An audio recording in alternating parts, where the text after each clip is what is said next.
રોટલી બચી છે, ટેન્શનમાં લ્યો, ચાલો આજ વેજ ટાકોસ બનાવતા શીખાડું. તો વઘારી એમાં તેલ ગરમ થઈ જાય એટલે એમાં નાખી દઈશું ખમણેલું આદું અને નાખી દઈશું હળદર. બસ હળદર થોડી એમથી ચડી જાય ને એટલે બાફેલા બટેટાની અંદર એને નાખી દઈશું. પછી નાખી દઈશું ચીલી ફ્લેક્સ, આમચૂર પાવડર અને સ્વાદ પ્રમાણે મીઠું, અને કરી લેશું એ બધું મિક્સ. તો આ ટાકોસ માટેનું ફિલિંગ તૈયાર થઈ ગયું છે.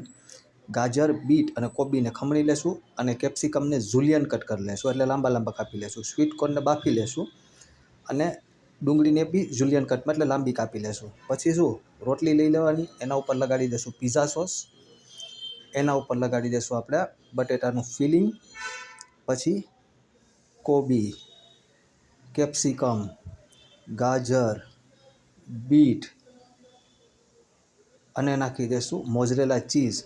પછી એને આ રીતના ફોલ્ડ કરી લેશું.